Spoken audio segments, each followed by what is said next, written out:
Great shows or join the team at sport-social.co.uk.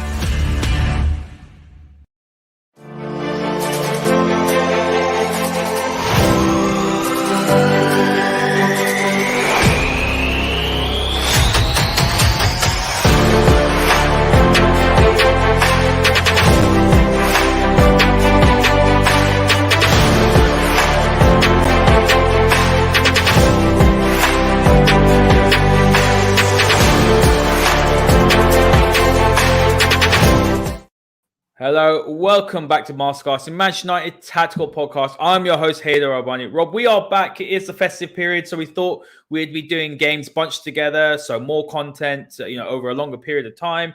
But look, Rob, Manchester United have won their first game under Ralf Rangnick. I really, really enjoyed that performance, especially that first 30 minutes. I thought it was the best we played in a very, very long time. We looked organised, we looked aggressive, we looked compact, we looked like we knew what we were doing. Really, really happy to see that. Welcome back. What were your thoughts there? You were there live, so you got to see it out on the pitch and you had that big view. I was there, yep. And when they kind of came out and set themselves up in a 4-2-2-2, it was like the heavens above me. I was like, oh my God, great, fantastic, Rangnick's tactics. I didn't want to see any kind of faux Ole tactics. I didn't want to see kind of repeat of some of the bits that Carrick did, even though he did quite well in terms of results. I wanted to see the future, and I wanted to see the future manifesting itself in the now and the present. So Crystal Palace, really, really good team. And Manchester United, especially in that first half an hour, made them look very, very ordinary. Completely cut off Palace's supply. And how did they do it? They did it with pressing.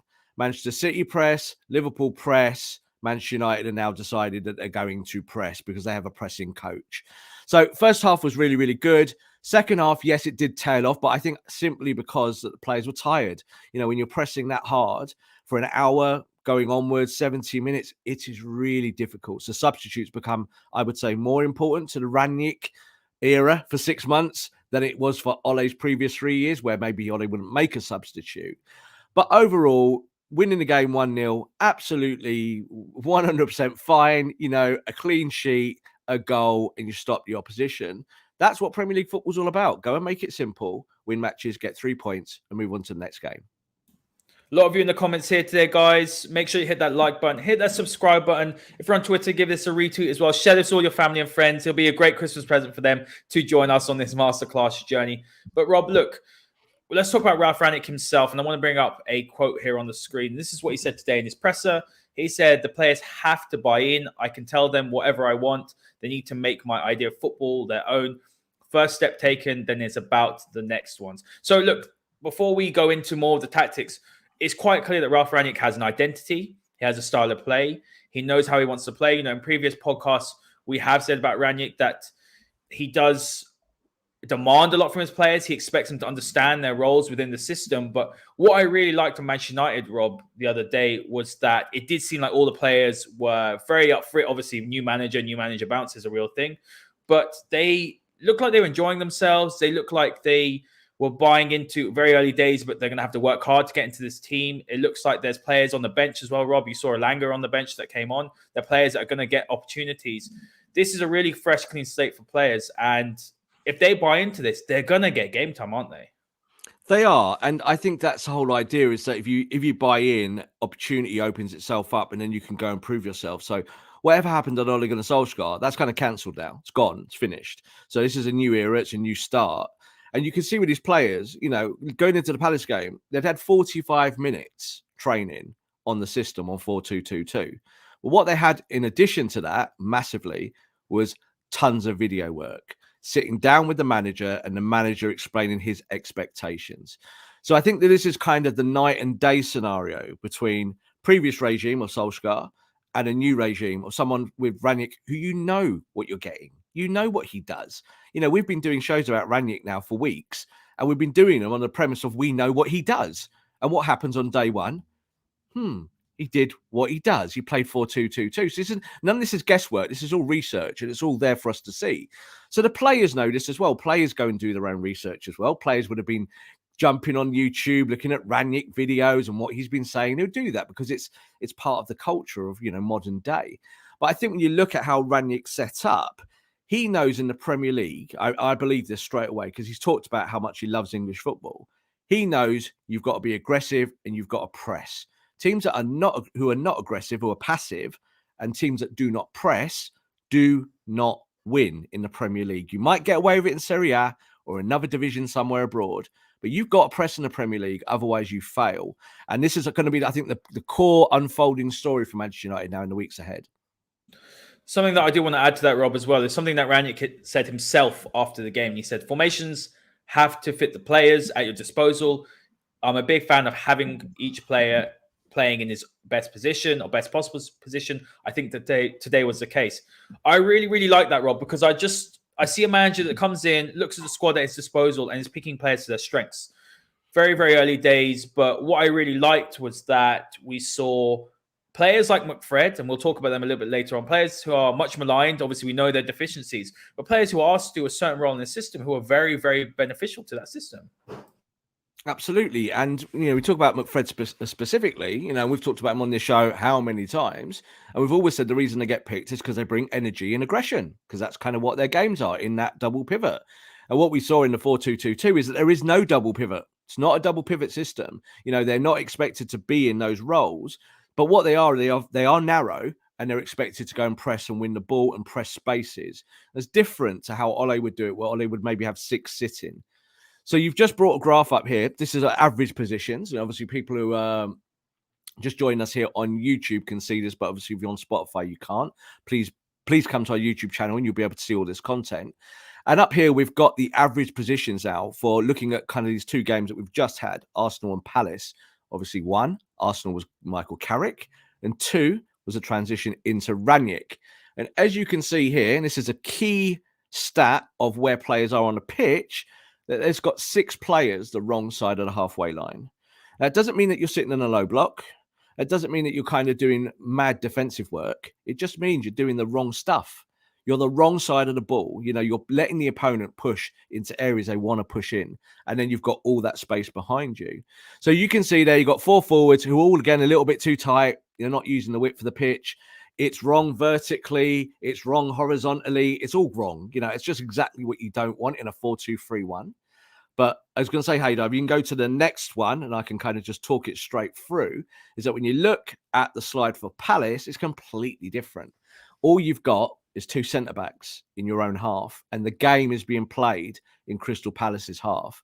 And that hurt Palace, because every time they got the ball, you saw someone in the defence look up, and all they could do was chip it over the top. It's literally all they could do. And Palace have not been like that this year. They're a passing team. They're an energy team. And this system, you can see here, with those 2 centre-backs kind of holding the fort, and everyone else being aggressive, going forward, pushing the ball, pushing as high up as they could get, all the way through the centre of the pitch, all the way up to the number 10, there you can see. That's a beautiful average position for a first game for a coach, because he'll take that away and go, that's what I want to see. And if they can do it on day 1, I get the feeling they might be able to do it in week 2, week 3, week 4, and so on.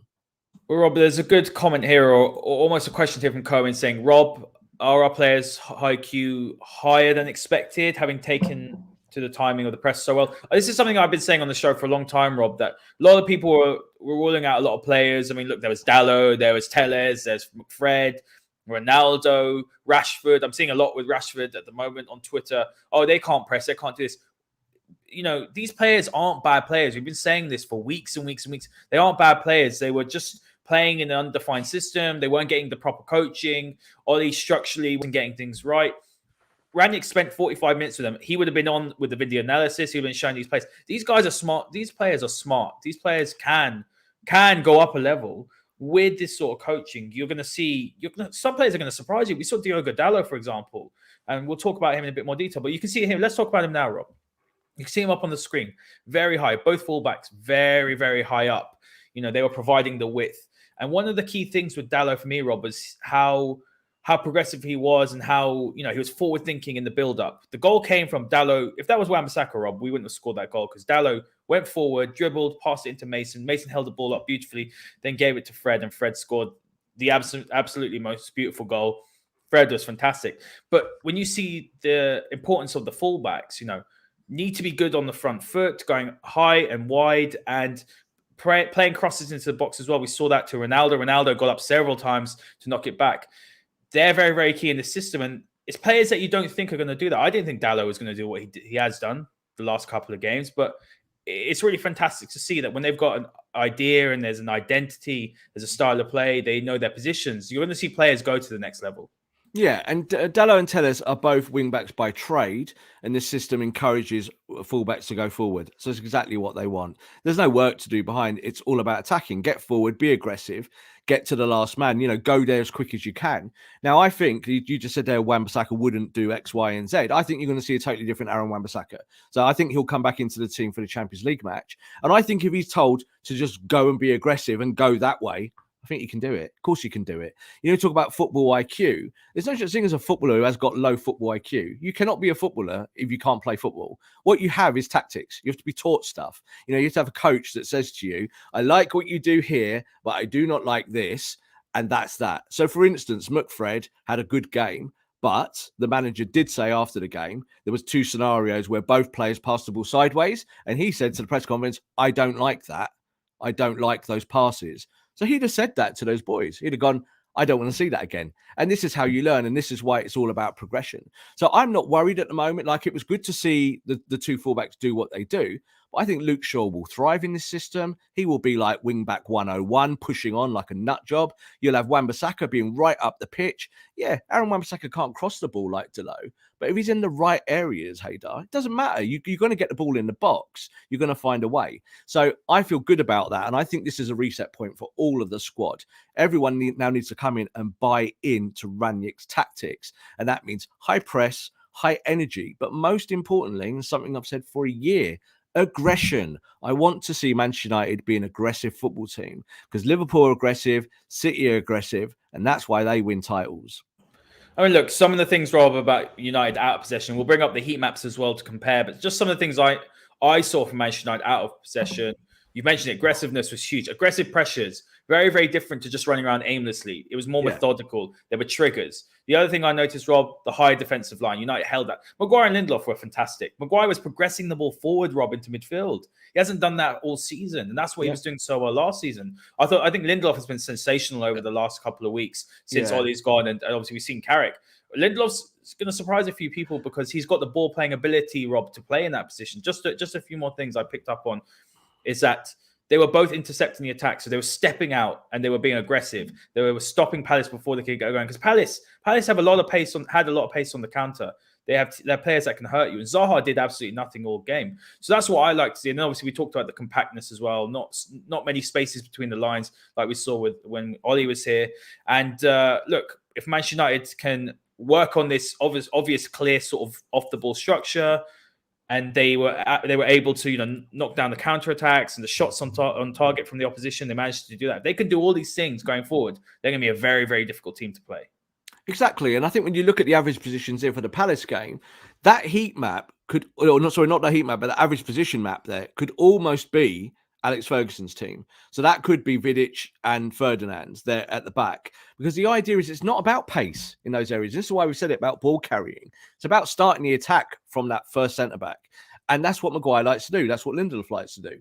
If that's their roles and they're told to go and be aggressive, do you know what? It will happen once out of 100 times or once out of 50 times where they lose the ball and they get rinsed on the counter-attack and there's literally no one behind and they score a goal. That will happen. But United will score a lot more goals by playing that high line. And that's what's important. And you saw with Lindelof being aggressive on the halfway line with players around him, knowing he's got support as well, that when he gets that ball, he's playing a 5 or 10 yard pass. And as I said a few weeks ago, United's issue is that they're constantly playing 20, 30, 40 yard passes. And that's difficult. If you do that, you're probably going to look stupid more than you look like a success. So that's what I really liked. I liked kind of the shape. It encouraged United to play kind of more progressively, and it joined the dots beautifully. And you see that players like Fred, I think Fred, let's take Fred actually.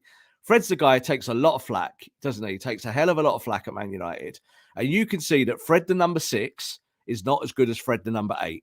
So when he plays an 8 position, like he has done recently, he's a completely different player because he's getting in the box, he's getting in and around. That shot, like I was in line with him on the line, and when he's kind of swung his boot at it, I kind of went, oh, but don't hit it from there. And what happens? It goes in the top corner. So that's about confidence, isn't it? So next time he takes that shot, I might even feel more confident. But you can see on an individual man by man basis that Rangnick will work with his players. And this is why you bring in a new coach. This is why Ole had to go. Not whether it's a popularity contest, whether people like Ole or not, I really couldn't care about that, 2 bits. I'm worried about Man United winning football matches. And I think Rangnick's system suits us. Well, I mean, there's a comment here, Rangnick versus Ollie's press conferences. Rangnick makes me think he knows more about football than I do after listening to his pressers. Ollie made me think I knew more than him after listening to his pressers. Look, you sit there. I get that. Yeah, you sit there and you listen to Rangnick, and he just perfectly. My favorite phrase from the weekend. And look, there were so many absolutely beautiful phrases he said. He said, "McFred were omnipresent." I thought McTominay had a poor game, Rob, but I love that, the omnipresent. I thought, how are you going to use that word in any sentence? Omnipresent. They were, like you said. A lot of people think, oh, look, they played together before kickoff. Oh, it's a double pivot. It's defensive. They were not defensive at all. No. Them holding their shape allowed, for example, Bruno and Sancho to be fluid. They were playing in the half spaces. They were playing in the channel. And then they allowed the 2 split strikers. For example, if we were on the left-hand side, you'd see Rashford push over to the left to create overloads there. From the right-hand side, Ronaldo pushed over to the right with Dalot and McTominay to create overload. With Sancho to create overloads. That's the key that you're going to see with Rangnick's football. It's all very smart, very methodical. Rob, to be honest with you, it's actually very basic in terms of it's nothing. You're not reinventing the wheel here. What Manchester United are doing under Rangnick, though, Rob, is there's repetition, there's an idea, there's a plan, there's execution. I think United's execution was off, but that will come with time. In the final third, they did huff and puff a little bit. I don't think they created enough clear-cut chances. But on the screen here, we've got a graphic from Sky Sports and Football Daily. The biggest thing that stands out to me, Rob, if you look right at the bottom, it's the distance covered against Palace, less than what we have for the rest of the season. I imagine that's an average. It says it's an average at the top.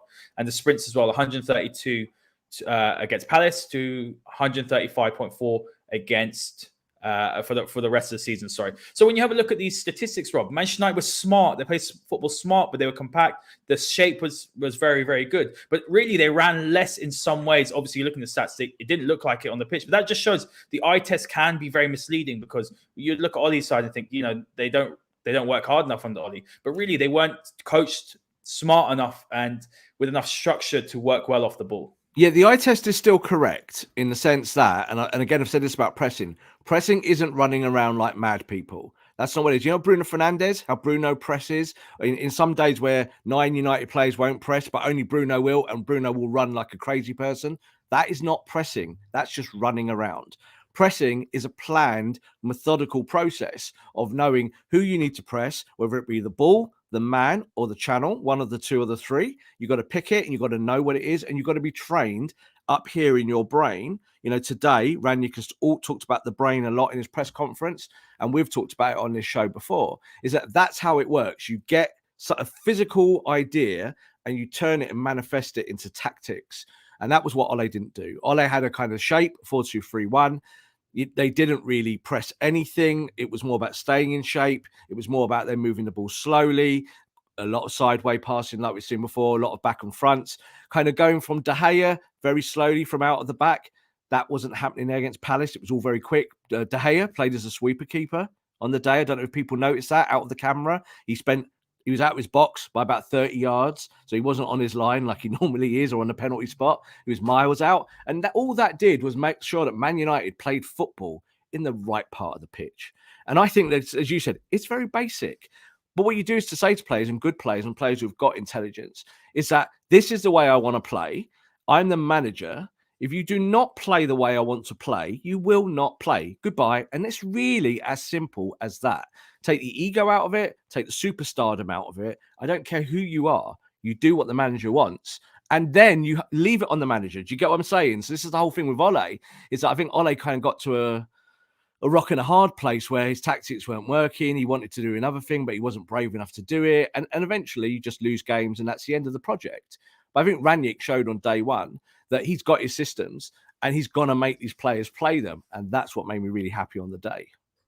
Yeah, absolutely spot on. Guys, get your questions in. We will answer. There's a good question here, Rob. regarding the sports psychologist. We'll touch on that at the end. Let's just get through the tactics first. So make sure you get your questions in. I will come back to them. We want to answer as many as possible. But Rob, look, we're going to bring up the heat maps as well from the Arsenal game and from the Palace games. So we do want to show, the differences. Obviously, I do want to talk a little bit about Michael Carrick and just a bit of a background, because I was quite surprised to see him go after the game against Arsenal. Obviously, I mean, I was surprised. And you're seeing Mike Phelan's still here, so that surprised me as well. But what's sort of the background story to that? Yeah, I don't think he's going to be here much longer. Apparently, you're seeing reports that he is feeling like he's being sidelined. I mean, look, that's going to happen when a new manager comes in. But looking at his heat map here against Arsenal, I thought one of the good things that Carrick did when he came in is he steadied the ship. Man United were organised. Okay, it wasn't Rangnick football, but they were much more organised than under Ole. And you can see here the heat map, though. It's still not particularly good, is it? It isn't what you want to see from a side who have aspirations of being, top four and beyond. It's a complete disastrous heat map, first and foremost. Look, there's like no attacking play happening there at all. It's all the wrong way. It's all too deep. It's all very fat to the left and the right at the back. It's not what you want to see in a kind of heat map. And I think the thing was that United won this game against Arsenal. And this is we talk about winning games being the most important thing. And it is. You've got to go and win. And whether you play badly or well or whatnot, you've got to go and get the result. United beat Arsenal 3-2, but the 4-2-3-1 was horrendous. It was a joke. People were exposed. United were getting deeper. Thankfully, Arsenal were the old Arsenal, good old Arsenal, turning up and being the old Arsenal and not really helping things for themselves. So that was good on United's thing. But if you look at this heat map here, if we flick now to the other heat map that we've got, and this is the heat map for Crystal Palace, what do you see straight away? Well, you see obviously that the heat is all more towards the centre of the pitch from left to right. De Gea is kind of isolated there in the penalty spot, but all of the team are in front of him. And on that left-hand side, this was the tactic. That heat there is Ronaldo, it's Rashford, and it's Bruno. So they're the three players going into that area to exploit on the counter press. So that is what they're doing there, is that is obviously something Rangnick's looked at, and he's gone, get at their right side in midfield and their right back, and get at them and pull the weight of the team into that heated zone. And you can see that there. It's really hot there on the left-hand side. And that's with United not playing a winger system. 4-2-2-2 could not be more narrow if you tried. But that allows Telles to move forward on the left. It allows those guys on the left-hand side of the pairings to go there. And it means that you win the ball back. So that's what United did. The other difference there is touches. So I think on the last one, we had around 500 touches of the ball. And as you can see here, we had 735 touches of the ball. It's like almost 150 to 200 touches more in a game. Now, that's what I judge it on. We won 1-0, so it's 3 points, so I'm okay with that. We might have scored 3 goals against Arsenal, but it was horrible to watch. Horrible old system, not working, and a system that doesn't help Ronaldo, a system that doesn't help Bruno Fernandes, doesn't help any of the team. You can see with the shape.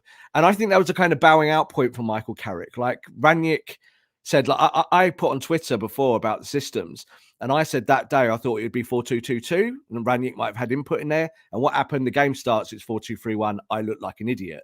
But then Rangnick did say after the game that he met Michael Carrick 2 or 3 days before. So you're telling me they're not discussing systems or what they want to do?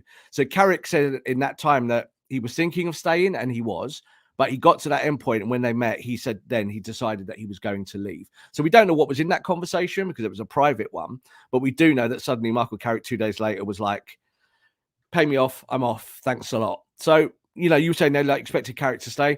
I don't mind that he's gone. I think he's been a great servant for Manchester United, but I was really disappointed that his last system that he played as the manager, even though he did win the game, and that's what matters, was 4-2-3-1. Dull, regressive, reductive, just nasty. And it was a hard game of football, and United won it, so we're okay. But then you saw against Palace what Man United can do. And I'm really, really looking forward to seeing what this manager can now do with this set of players. Yeah, it's a really good point. And like you mentioned that the 4-2-3-1 didn't really help Ronaldo. We saw that. And we actually are going to talk about Cristiano Ronaldo, guys, because we're going to talk about Cristiano Ronaldo and the gegenpressing. But you also look, Rob, at Fred McTominay. We spoke about 2 players much maligned. Like I said, I thought McTominay wasn't great. I think he's got a lot of work to do in terms of being able to play the system. But I thought Fred was fantastic. You saw as well with the fullbacks in this system, as you mentioned, narrow. The fullbacks are the ones that have to provide that width, and they were much more involved. They were fantastic. Bruno Fernandes benefits, I think, playing in a 4-2-2-2, in my opinion. He's got the energy to play. I mean, those two players in the number 10 positions, the Sancho and Bruno, it could be Van der Beek and Pogba. It could be, it could even be Rashford in there. It could be Martial in there. There's a lot of options for Manchester United. But when you have a look at that position, and Rangnick said himself, that's the hardest position on the pitch, isn't it? You've got to work the hardest. You've got to be the creators as well. You've got to do everything. And I think what I was most impressed with is how quickly these players did take to the system. I know we mentioned it earlier about the IQ. That's what I was impressed with. But let's talk about Ronaldo, because Cristiano Ronaldo is someone that we've discussed many times, Rob, on this podcast. Myself and you have agreed, you've disagreed. But there's a good comment here from Vincent saying, surely he used this system so that he could play Ronaldo with a partner. This narrow structure suits our players. Fantastic. Great comment. Spot on. Mm-hmm. What I will say about Cristiano Ronaldo, Rob, is that Manchester United can find a way to win with him in my opinion. And Rangnick showed that there is ways to play Ronaldo while not hindering the system. Is he the most perfect presser? No. Is he the best? Is he the player that's going to work the hardest? No. But what Ronaldo did very, very well, Rob, for me, is that he understood what his role was. I mean, he was closing the lanes rather than obviously going to the player, and we're going to talk about that now.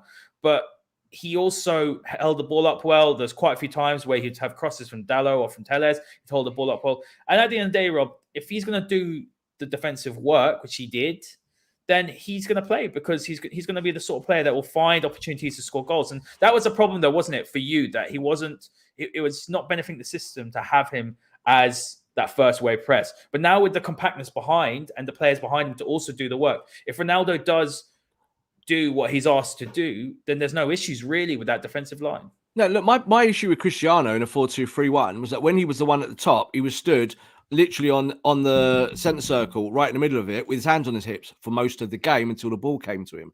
So that's an issue if you play 4-2-3-1. So what do? You either change the player or you change the system. So I think we've all kind of agreed that 4-2-3-1 is broken, which is why I didn't want to see it against Arsenal. We saw at Chelsea, they played 4-3-3. Ronaldo got dropped. I think that was the right decision, because you played a false nine and Ronaldo can't be the false nine. So we went from playing a 4-3-3, which got United a good result against a good team at Chelsea, to then playing a 4-2-3-1 after a Villarreal result, which was pretty good as well. And then going back to old ways. And it was almost like testing the water about, what do you do with Ronaldo? So in a 4-2-2-2, I described it on Twitter as a Ronaldo-friendly system. So that's good for Ronaldo. Why? Because this is the Red Bull system. This is what Rangnick has employed with all of the Red Bull teams, and instructing them as a director of football to play this kind of narrow funnel system, which allows you to play effectively with two number 10s. So that's exactly how Rangnick described it after the game. He said it's a two number 10 system. What is that? So you look at the players. You've got your two midfielders that sit deeper. They're effectively 6 and 8s, so they can do that and go and do that job. But then the two number 10s have really got the ability to go and create. So they can go left, they can go right in terms of defensive function, but then going forwards, they can go and support the forwards, with those two players at the top. So you've got Rashford, you've got Ronaldo, and then you can set traps. So I keep saying this word, set traps, and people get saying to you, what do you mean? And when we say about setting traps, is that it's not a case of just me being told to go and pick a man, like, Rashford saying, go and get the right back. What they'll say is there's a part of the pitch that's a weakness for the opponent, so overload it. So it might be the left, it might be the right, it might be the centre, but it's about bodies and getting in there and that counter press. So when they get the ball and they're coming at you, you find a way. So that's what Ronaldo must be part of, Haider. If in the weeks to come, Ronaldo is not part of that, then there will be issues and there will be questions on him, because it has to be like that. So this is the whole thing. I've got none of this kind of celebratory side of it, that he played well. And I think he did. He really played well in that game. I was happy that he went and closed the lane down. He helped Rashford. He did the hard work. And with 10 minutes to go, he looked knackered. You could see for 80 minutes, Cristiano Ronaldo put a shift in for the new manager. And that's what I want. But we now need to see it every game, because it's not his natural game. Someone like Cavani would be able to do it with his eyes closed. He'd be able to do that function because that's just what his game is. Now it's up to Cristiano to add some bite, because he did the work, but he wasn't particularly dangerous. He wasn't really scoring. He wasn't really on the end of things, maybe creating. So that is the balance I think that Rangnick needs to find, is that if you've got Ronaldo in your team, you also want Ronaldo in the box and fresh and ready, that when the ball comes to his feet, he's going to find the top corner, the bottom corner, or win you a football match.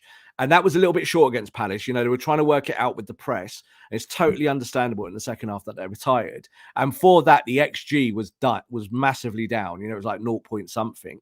But if you win the game 1-0, Haider, it's all good. Win every game 1-0. You're going to win a title. That's how it works. So it doesn't need to be 2 or 3 or 4-0 or spectacular every week. It just needs to be consistent. Yeah, I mean, there's a great comment here, Rob, saying that I maintain that Ronaldo is a team player and he would do whatever is necessary as long as it means his team is winning, that guys are winning, he finds a way. Another comment as well from Asoko saying, Ronaldo won the ball 3 times in Palace's half that day, as much as he's done in the entire season combined. The issue isn't Ronaldo can't press. That's what I've been saying. But it's that he wasn't asked to do it. I think, Rob, that's a very fair point. Something I did say, though, you know, on the last few podcasts before Oli got sacked, I did say that we're saying, obviously, Ronaldo can't do this, can't do that. But the team was broken. The team didn't know their roles. They didn't know what to do in and out of possessions. So that's why I want to see... I'm giving everyone a clean slate. I'm even giving Martial a clean slate, for example, someone that I get very frustrated with. Every single player, if Rangnick thinks that they could do a job better than player X, let's say, if Rangnick thinks that Martial is better than Marcus Rashford up front and he's better for the system, I'm game for that, Rob. Because I have belief and trust that, one, Rangnick's come in and we know exactly how he wants to play. We know exactly the identity, what he expects from the players, what he wants in these roles. It's been one game and we already know what he wants from the 2 number 10s, what he wants from the strikers up front, what he wants from the fullbacks, the centre-backs, what he wants from, you know, the 2 playing in midfield. We know this, and this is what he'll expect. So if there's players in this squad, it doesn't matter if they're someone's favorite player or not, but if they can do that role, then they're gonna start. And that's fantastic. That's how it should be. Meritocracy is important, but I do want to talk about Marcus Rashford because he played up front with Ronaldo, and a lot of comments are saying that Ronaldo benefited from having a player up front next to him. I agree with that completely. You know, he's playing in that duo, but Marcus Rashford is getting a lot of stick, Rob. I'm seeing it. It's crazy what I'm seeing, and we have to reiterate that these players have had one training session, and it's going to take time for them to learn all of the pressing triggers. You know, being able to be fit enough to do that as well. We're in mid-season. They don't have a preseason to do that.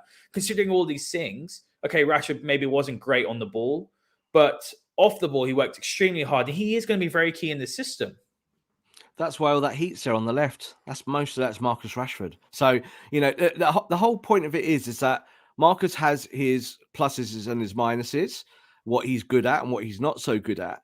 But again, when you read Twitter, and I try not to, I really I've for a long time I've had this policy, just I don't read Twitter in general because a lot of the opinions are just like skyrocketed madness. You know, it's not got nothing to do with football at the end of the day. It's just about people shouting.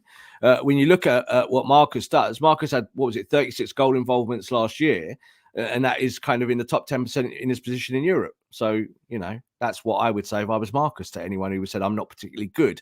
So I'm hitting my numbers. But yes, I get that. I think at the moment with Rashford, and I would say it for Sancho as well, that neither of the 2 boys are fit yet because they've both had problems. With Sancho, he's not started games, so he's still trying to find that rhythm with his fitness. And with Marcus, you can just see he's just not a top notch yet. You know, when he runs, it's not Marcus Rashford. It's a player, you know, chugging along, trying to get that energy back, trying to get that deep level of fitness back that you need to when you're a professional footballer. So give players time. Like you just said there, I just don't have any favourites at football. I just never have. I just want the team to win and the team to play well. So I don't care if it's Ronaldo up top or if it's Elanga. I just care that United win the game and play well. That's all I care about. There's no fanboyism about it.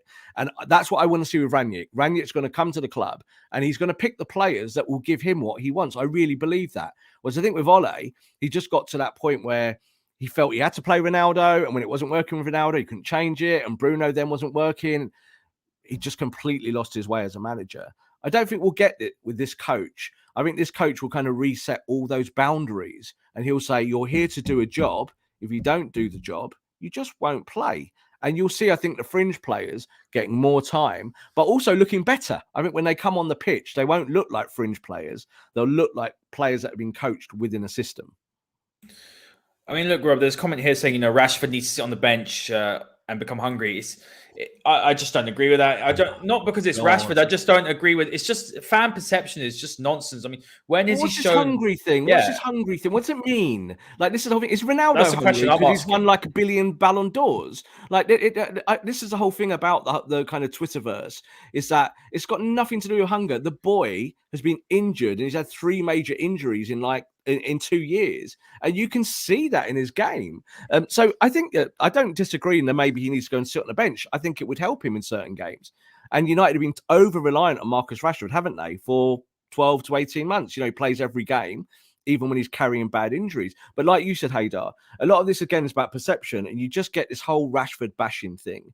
And again, I'm trying to apply this to all the players, where there were some people bashing Sancho before. And then on the flip side, you get Van der Beek, who wasn't very good last year, and gets like lauded like he is a Ballon d'Or winner or something. So it's weird. It's like there's no middle ground. Get on the football pitch and prove it. Get a manager that will give you tactics and then interpret those tactics to become winning football. And I think at least now we've got a coach that can do that.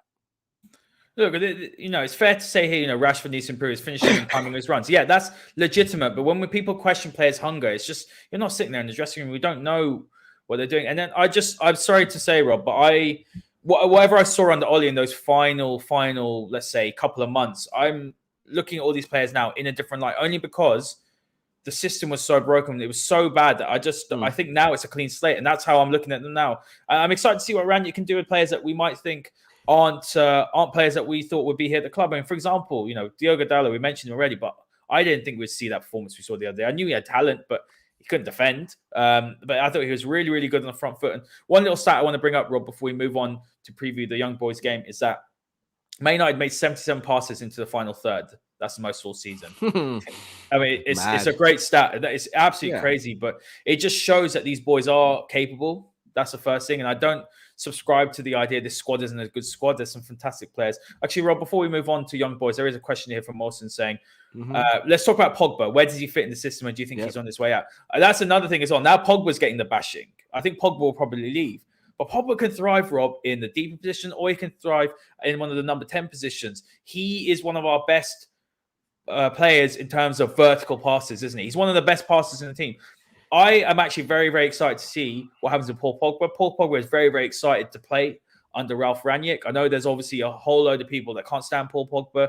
I don't really care about that, because I'm excited to see a potentially world-class player, someone with world-class talent, under a manager who is an absolutely top tactician, and someone who is focused on getting the most out of the players, playing their best position. So I'm excited to see where he plays Paul Pogba. If you apply the 4-2-2-2 that they use against Palace and kind of take that maybe as the means test going forward, that's a system that they will play repeatedly, Paul Pogba will love that system.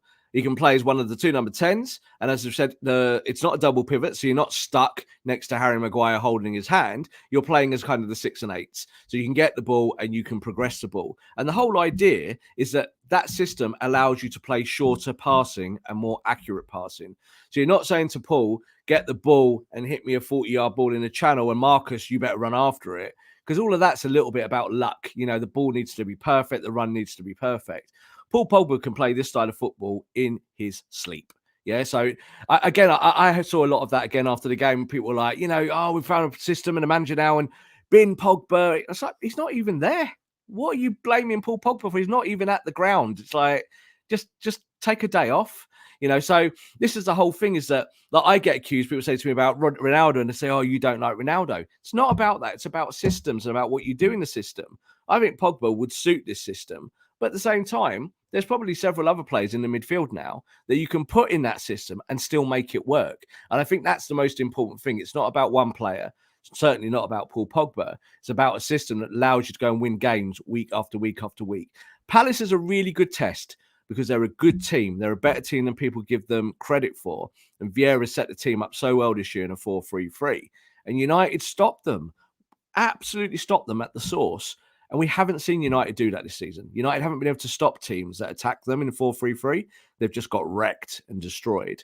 So I think that fans should just kind of chill and just allow Rangnick to pick players now. And let's have a look at who does well. You just said you highlighted Dalot. Well, Dalot didn't have to do any defending against Palace, really, just because of the shape. So that's all good. So let's see the games where he maybe is under a little bit more pressure before we kind of say that he's a successful part of this team. Everyone's got a chance now to impress. Absolutely. And guys, we're going to preview Young Boys as well now, the game later on today. Make sure to hit the like button, hit the subscribe button, and share this with all your friends, your family, everyone at work. We want to grow this masterclass family. Rob, so here on the screen, we have a formation of 4-3-3. And you've selected some players here, so I'm going to go through them. It's Henderson in goal. So this is for the game later on against Young Boys. Yeah, Rob's selection, not Rangnick's selection. So you've got Henderson in goal, and Rangnick has confirmed that Henderson and Van der Beek will play, I believe, hasn't he? So It'll be Wan-Bissaka. You've selected Wan-Bissaka, Mengi. I'm very surprised we see Mengi, but I'd love to see Mengi play. Maguire and Tellez. Then McTominay, Matic, and Fred in midfield. Then you got Greenwood with Van der Beek as a false nine, and Elanga. Elanga was electric when he came on. I didn't realize how quick he was, Rob. You're hearing all the reports that he's really impressed Rangnick and in training, and it's great to see, young players come through. Because I think, I'm not trying to slate Ollie here, but, you hear about how he brought all these young players through. There was a lot of these young players that didn't really play, barring Mason Greenwood. Elanga played a handful of games. We didn't see enough youth come through. So I am interested to see more youth play. But when you're looking at this side, Rob, it's very, very interesting. You've gone for the false nine system. What are your thoughts on Donny van der Beek in that position? Can he do what Bruno Fernandes does? Because I think I'd prefer probably to see Donny in the 4-2-2-2. We're going to bring that up later. But I'm not too sure, whether the false nine system would get the most out of him, in my opinion. I think you do it better than Bruno. That's why I'm putting him in there. So why do I think that? The whole thing with a false nine is it's not about, again, running around like a mad person. It's about knowing where to press, when to press, and then when you've got the ball, what can you do? There's no doubt for me that Donny van der Beek, as an instinctive passer, like a one-touch passer, is better than Bruno at that. So as a false nine, that's what I want. I want a false nine dropping a little bit deeper into that pocket and picking the pocket, turning, seeing Elanga make the run and sliding the ball through. Now, Bruno can do that. I'm giving him a little bit of a disservice, but we see that Bruno's simple game can sometimes be a little bit squashed. So why would I pick 4-3-3 now when we've seen that 4-2-2-2 worked so well against Palace? Well, this isn't a 4-3-3. And people saying, well, look, that looks like a 4-3-3. If you flick to the next slide very, very quickly there, Haider, is that I will be looking at the system being a 4-3-3 to start off with, but then you can see that at the same time, this team is a 4-2-2-2. So that's the whole idea about systems, is that you don't just do one. You don't just do 4-2-3-1 until it's dead and you get sacked. That's a problem. What I want to see from Rangnick, and we will see it, I 100% guarantee you, is we will see different systems in the weeks ahead. It is not just going to be 4-2-2-2 every week on repeat. He's going to use different systems. Can we flick back to the 4-3-3, Haider? So the reason why I want to see a 4-3-3 is that I thought at Chelsea it worked really well on the front foot. It didn't work particularly well on the back foot. So what happened against Chelsea? United did retreat. They got scared. They went deep. They went deep. But for the game, the part of the game where they went forward, they looked good. The false nine worked. The kind of three at the front together worked nicely in terms of a pressing shape. And if you've got their Greenwood, Van der Beek, and Elanga at the top, there's a ton of energy there. Yeah, you got two wider players who can run until they're blue in the face with Greenwood and Elanga. And then you've got someone like Van der Beek who can also drop into the midfield, meaning you've got a midfield diamond. So Matic can drop a little bit deeper. You can play 4-4-2 like that and play a diamond system. You can go to the 4-2-2-2 later on in the game. It's all about flexibility. So I want to see a flexible system. Just on the picks there, Wan-Bissaka, I think, has to play, no doubt about it. He's been out of the team. He was obviously the primary right back. I think it's right to bring him back in. I've picked Mengi there because I think that playing a system that United are playing now and playing this kind of front-footed pressing style, I think that even though he's aggressive, I'm not quite sure about Bailly's brain. Yeah, I'm not quite sure that Bailly can time it and do it right. Bailly's really good at running at people and then smashing them into Rose Ed, and I don't want that. I want someone who's actually got the pace but can do it.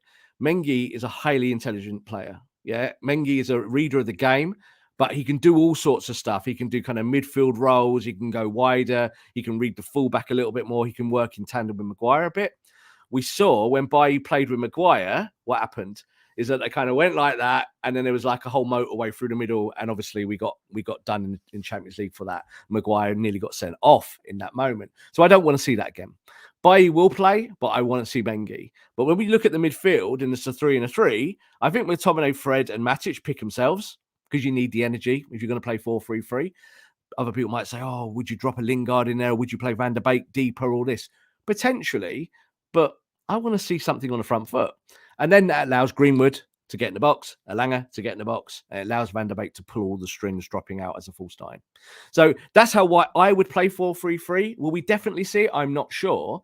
If we go back to the 4-2-2-2, Haider, you can see there in that shape of what they did at Palace, that if they replicate this in the Champions League, then there wouldn't be too much of a problem either. Fred, forward in the number 8 position, getting in the box. Van der Beek hopping around the peripheral there. And then you look at Greenwood and Elanga being strikers. They can certainly do what Ronaldo and Rashford did against Palace, no doubt about it. Set traps, press high, win the ball back really, really high in the box, and then move it along 5, 10, 15-yard balls, but do it quickly so you get the ball into Greenwood. And then Greenwood, I think, will get the ball isolated in the box. I think he scores. Well, there's a lot of comments asking, what about Amad Diallo?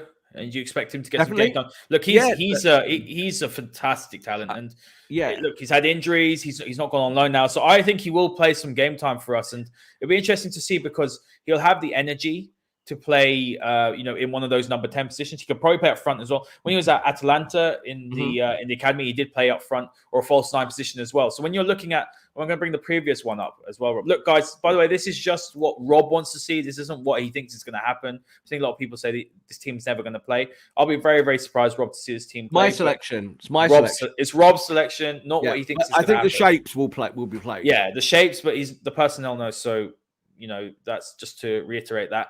But if you're looking at this formation here, I would drop Van der Beek back into one of those midfield positions if we were going to go 4-3-3, and I'd put Ahmad possibly as a false 9, or someone like Elanga possibly as a false 9. Because I think I think Van der Beek's who Ahmad or can Elanga or Ahmad play as a cultured false 9 role, and do the press as kids.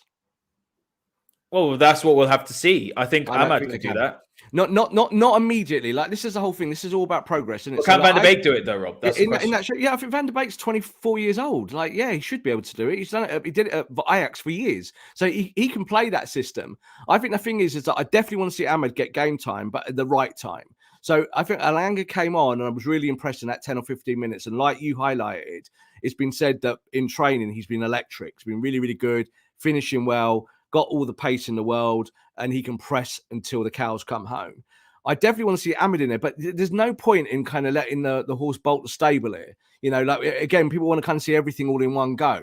No, let's slow it down a bit. So in that midfield, do I want Van der Beek being compromised in a midfield 3 with McTominay and Fred, and maybe getting stuck on the halfway line or too deep where he can't affect the game? No, I want to see Van der Beek in the box or around the box. Give him that freedom to do that. He has to check in and out, and being a false 9 is so much different to being a number 9. So I look at Ahmad, and Ahmad can definitely play one of the roles. If you go to the next one again, the 4-2-2-2, when you go back to that, you could play Ahmad where Fred plays there. So you could play Van der Beek and Ahmad together. But I'm doing this in partnerships. So McTominay, Matic are 1. Van der Beek and Fred are 2. And Greenwood and Elanga are 3. They're partnerships. I don't think Ahmed's going to look after Van der Beek the way that Fred would look after Van der Beek, and vice versa. So that's why I pick teams like that. That's why I look at it like that. Whereas I think Greenwood and Elanga having freedom at the top and also having energy, they can go and do that. You could play Ahmad instead of Elanga as one of the 2 strikers, and I think he'd love that. He'd be in the box and trickery and ball, be able to get the ball and maybe dribble into the box and letting Greenwood do screening runs off him. That would look great. But let's just wait. I think Ahmad needs some more performances off the bench. We've not even seen him, have we?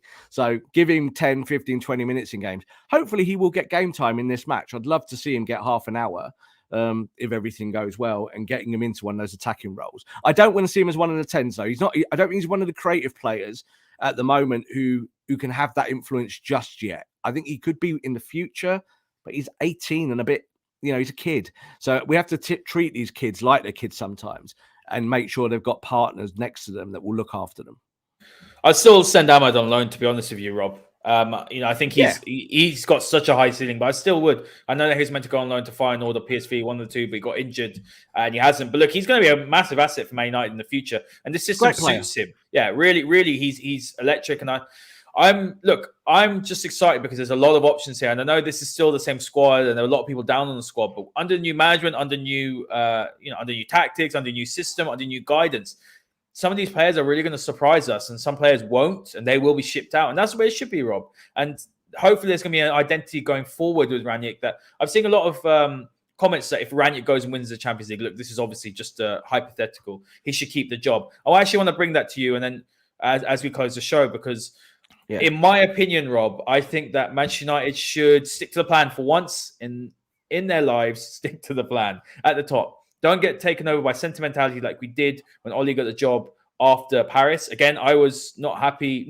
not happy with that. I was not agreeing with sort of the reasoning behind that. I felt like it was a very sentimental decision. I think Manchester United should do the same thing. Again, we're looking at Rangnick. Rangnick's job is to come in to hold the fort for 6 months, implement obviously this counter-pressing system, and then move upstairs and then build the club from the inside, because that's what Manchester United need, in my opinion. It depends what the words move upstairs mean. So if the word move upstairs was to become sporting director, great. What we've heard in the last few days is that's not what the plan is. So kind of you're saying they stick to the plan. I think it's more stick to the plan that we hoped it would be when obviously he was given this kind of consultancy role for 2.5 years. What it looks like is that will not be the case, is that he will be involved with Manchester United in a consultancy role, but he won't be really part of it. So he will help flush out the project to get to a certain level. I think if a manager wins a Champions League, you can't not give them the job, because they're showing football's about winning, right? Rob, Di Matteo won the Champions League. Yeah, but he was rubbish. Like, but Di Matteo's not Rangnick. You know what I mean? Yeah, like, I know, but still, it would be like giving the job to Fergie for 6 months, and Fergie win the Champions League and going, just go upstairs, Fergie, because that's the plan. I think the problem is that we need to see better stuff on the pitch. And we saw better stuff on the pitch against Palace, but I refuse to get too high because we've got to keep seeing it now. It's got to be about consistency. So if Rangnick does it so consistently, like Tuchel did at Chelsea, managed to get away and you win the Champions League, it would be foolhardy, I think, to then go and sit in the boardroom where you cannot affect these boys. Now, he can be part of the master plan. If he was going to be the sporting director for 5 to 10 years, Haider, I'm all for that. But that is not the plan. That is not the plan. We don't know that yet, though. No, he's going to be a consultant. Now, he's talked about this quite openly and said that what's been offered to him is about staying part of the Manchester United scheme, so you could be anywhere in the world, but you would still be part of us, so you could be doing a job in America, but you're still going to be a consultant for us on the board. I'm not down with that. I don't want that. It means it's just absence, someone earning a wage, doing a job remotely from a million miles away. I want people on the training pitch, Haider. I want people who go there and say, you're a good footballer, I can make you better. Now, if Pochettino's available, yeah, I get it. If you have got someone who fits your system perfectly, or someone that your project looking forward is ideal and they're available, I get it. But if Rangnick goes and wins the Champions League, we play 4-2-2 all season and we play brilliantly, I'm certainly not against him getting the managership. He is the manager. He's a manager. He's a coach. And if he thinks that coaching is the best way to do it, he even said, I might advise after 6 months that I get the job. And people laughed at that. But he's telling the truth. He's like, if I can make this team better and we can win, I'm kind of up with, I want to do that. I want to prove myself as a manager and show what I can do. He's called the professor for a reason, and he's a football tactician. Now, he builds football clubs as well, but we're not Red Bull, right? We're not trying to build from a nothingness to something. We're Manchester United. Yeah, we're one of the biggest clubs in the world. We need to win games on a football pitch, and it starts on the training pitch. So for me, that's the way I look at it, is that I'm not down one way or the other. I'm not like, I don't want Rangnick to be the manager. I do want Rangnick to be the manager. I'm saying that if he goes and wins the Champions League and United play really good football for 6 months, you cannot say to him, bye, Ralf, go upstairs, because now we've suddenly gone and got Poch. And Poch gets sacked at PSG. Can I just picking a manager on that basis? Can I just interject there? Because I agree. Look, Ralf Rangnick, if he goes and does brilliant things, that's good. But Rob, he's 63 years old as well. Manchester United need to think about bringing in a more younger, progressive. In my opinion, if let's say Eric Ten Hag is there, and I'm just saying, for example, we know Pochettino's situation. Let's say Eric Ten Hag is there, the club like Ten Hag. Pep is still in a role at Manchester City. I think it's more of a regret for Manchester United to wait and obviously stick with Rangnick rather than go and get the next best thing on the market and then build. Because someone like Ten Hag, I'm just saying, for example, could be at the club for 5, 6, 7, 8 more years. And with Rangnick's guidance at the top and we fixing what's happening internally, that's a much better long-term fit for Manchester United than, okay, give it to Rangnick because he's won the Champions League, in my opinion. It's off the whim. It's going against the plan. I think what you're saying is a complete flawed hypothetical, because ultimately, when you look at it, 63 is not old. He could be at the club for another 10 years easily as a manager, easily. So, it looks at people talking about people's health and stuff like that. It's very, very kind of off the wave to kind of assume stuff like that. So we look at someone like Ten Hag. We've already highlighted in our previous videos that Ten Hag and Rangnick systematically might not work. Ten Hag does not play a counter-pressing style. Rangnick does. So Rangnick was running it at the top end of the pitch. He's there in the boardroom saying, right, I want to see 4-2-2-2 and I want to see it built through counter-pressing. You might find that Ten Hag goes, no, I don't want to do that. I'm a Cruyffism coach. I want to see Cruyffism. Now, that would be a problem, wouldn't it? So you've got to look at all of the variables. So I'm just saying it from a simple standpoint. You've got to keep it simple. And that is that if a manager wins the Champions League, you give him the job. You've got to, unless he's going to be sporting director where he then controls everything, great. But he's not going to. Murto's going to do that. Yeah, but he wouldn't have taken the job if he didn't have influence. We've seen it with Rangnick. He's going to have influence. But what is influence? What is influence? What does that mean? So the whole point of it is I don't want him having influence living in Miami doing a MLS club and doing Man United on the side. Not interested in that. I would rather give him all the keys to the kingdom and say, you've got the tactics, you've got the brain, you're the professor. They've got Klopp as a manager. The other lot have got Pep. I want someone with the biggest brain doing the job. I don't need it to be a plan. It doesn't need to be a plan. It needs to just work. And I think when you get someone like Ten Hag, is that, say Ajax crash the rest of the season, his stock plummets. You see that Pochettino might get sacked at PSG, his stock plummets. Rodgers' stock, look at it. Look at his stock over the last couple of months. Who's that, sorry?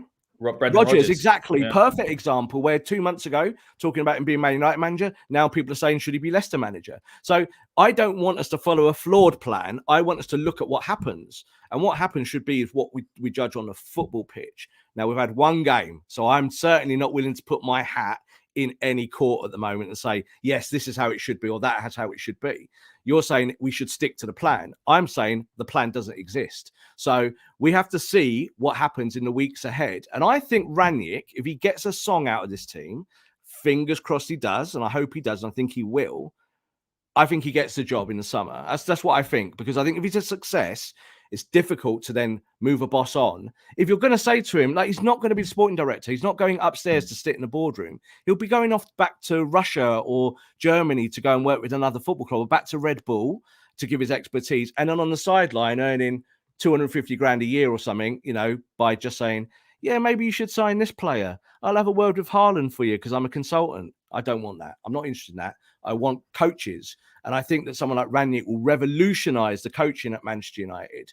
Already he's talked about sports scientists and stuff. We've talked about this on the show. Let's talk about that, Rob. Let's talk about the sports psychologist, because that's really interesting that he's hired a sports psychologist to come in. I mean, I'm very, very shocked that Manchester United in 2021, nearly 2022, do not have a sports psychologist.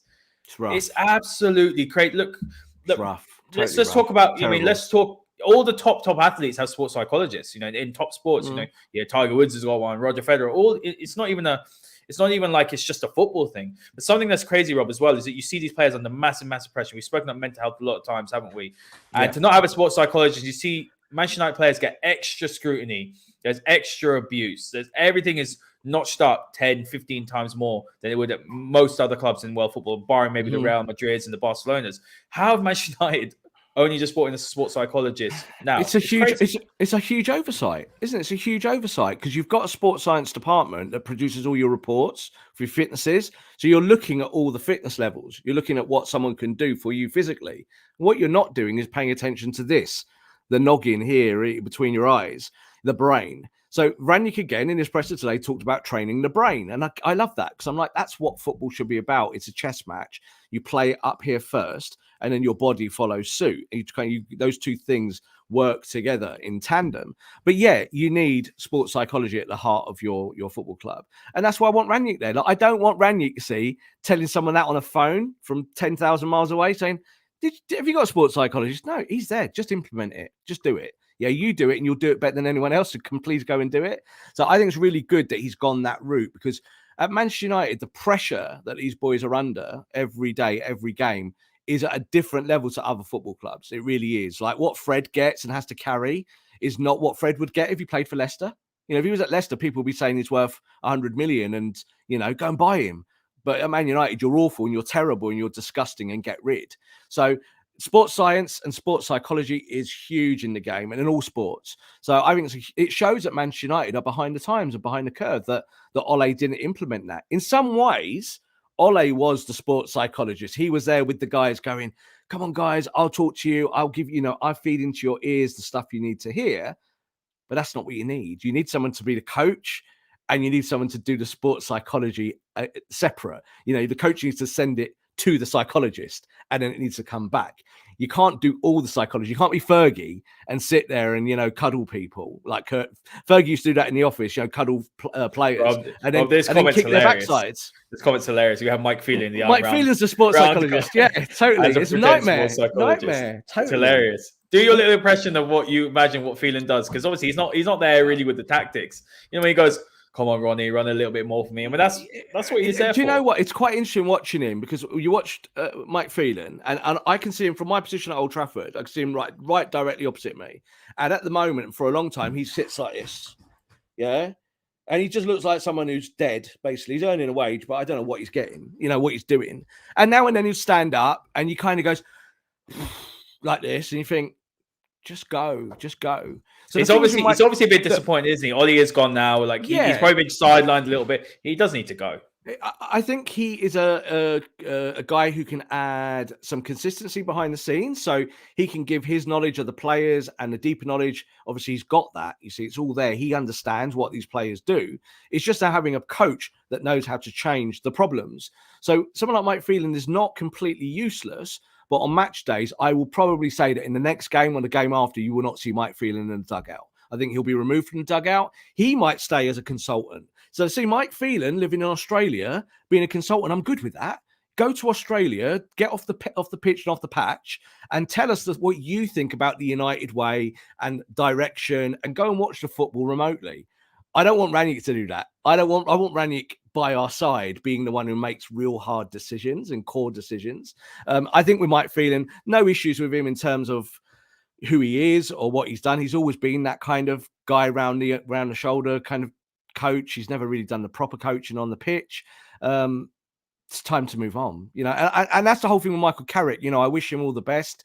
And I don't think any of the kind of blame that he was getting those final days. Like, you've got to remember, again on Twitter, some of the stuff said about Michael Carrick in the lead up to those final games when he was in coach is just disgusting, absolutely disgusting. To a United legend, 15 years at a football club, won every trophy going, and they're saying you're useless. Yet everyone who works in the game, who knows Michael Carrick, like, oh, he's got a big football brain. It just needs to be unlocked. So I'd have liked him to see him with Rangnick, but I'm also not surprised that he's now said, right, it's time to have a little bit of a break, a little bit of a rest, because it's not been a great few years for him. Robbie, you just see it. We'll finish on this last point. You see it as well with Armas, I believe that's his name, who's now coming in, the American coach who's coming in as the assistant, and you're just seeing the meltdown that you see on Twitter. He's an American. I've seen people go, he's a Yank, he's this, he's that. It's just ridiculous. You saw it with Mike Carrick. I tweeted that I was quite happy to see Carrick and McKenna. By the way, McKenna's here, and you saw on the touchline McKenna and Ranik talking all game. So what to do. McKenna's very highly rated. Carrick as well. I had no issues with these people being part of the team. My issue was that they were running the sessions under Ollie. That was my problem. There should have been someone more experienced. But now with someone like Ranik, there's no reason why they can't be part of they couldn't be part of the coaching team. But when I have a look at sort of the reaction as well to Armas, who's coming in, obviously he's not from Germany. He's not Jesse Marsch, for example. It's just nonsense. And this is a problem that the fan base down needs to just trust what Rangnick is doing. And it's okay to criticize. That's the key. It's okay to criticize. It's okay to be constructive. No, why are we abusing? Why are we just going in and saying, "Oh, this person's rubbish" before they've even done anything? But I think we've got to also be careful about enabling, because we say, "Oh, it's okay to do this, it's okay to do that." It's not okay. Just keep it quiet for a bit and watch some football. Just let it all play out a little bit, rather than prejudging things that you don't know. I always say this about Jurgen Klopp when he went to Liverpool. Not one person at Liverpool would have known all the people that Jurgen Klopp brought in. They wouldn't have had a clue. Liverpool fans would not have had a clue. In fact, they probably still don't have a clue. These people that work behind the scenes who are really good at their jobs. People like video analysts, people we don't know who are really important to coaches, and they take them from club to club to club. So we know that Rangnick is of that ilk, that he's a very scientific coach, that he'll look at the real minutiae, the real little bits of the game that really matter. And they're not the things that fans look at. So we do this show because we like to talk about some of that nuance. But we do know from the feedback that we get that some of the times, none of the guys in the comments today, obviously, thank you all for watching, but we do get people who tweet us who clearly haven't understood what we've said about a system or a formation or an intention on a football pitch. That's good, but you don't have to just shout and scream about it all the time. Or it goes into abuse and things like that. It's just it always does, doesn't it? Always. We always get abused. And you know what? That's why I don't like. I know a lot of the people again who follow us here. I tend not to shout on Twitter to a lot of our viewers, and the reason why I don't do it is that when it turns into abuse, I just don't want to be involved. So I'll do the show and chat and maybe answer a few questions, but keep it light and friendly and try and keep it about tactics, because that's what the show's about, and I'm a journalist. And that's how I like it to be. But when you look at some of the other stuff, just let the guy bring in who he wants to bring in and see if it works. That's really important. 6 months down the line, if Rangnick's holding the Champions League trophy, Haider, don't matter what you say, I'm going to be saying, give the guy the job, because we need to be a set of winners at Man United.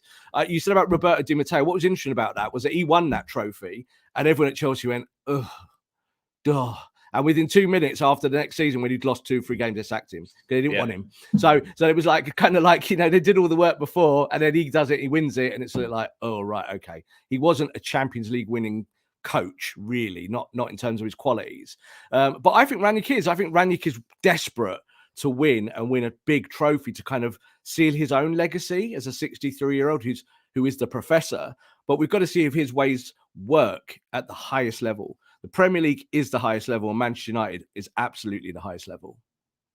Yeah, absolutely. Look, guys, thanks so much for all your fantastic comments. It was a really fantastic show. Thank you for all the support, the likes, the subscriptions. Make sure you do that as well. Make sure you give us a follow on Twitter as well, on @TFMasterclass. Give myself a follow on @Haider_Rubbani, and give Rob a follow on @_Rob_B. He will be tweeting, don't worry. So you don't have to worry about that. You might tweet a little bit, maybe a little bit. If we're doing well and missing a bit of Rangnick ball, he will be doing that. Make sure you do also check out some of the previous videos. We do a Rangnick tactical masterclass as well, where we talked about 3 different systems: the 4-2-2-2, talked about the 4-4-2 diamond, and the 4-3-3. So do check that out. Thank you for joining us, and we'll see you all next time. This podcast is part of the Sports Social Podcast Network.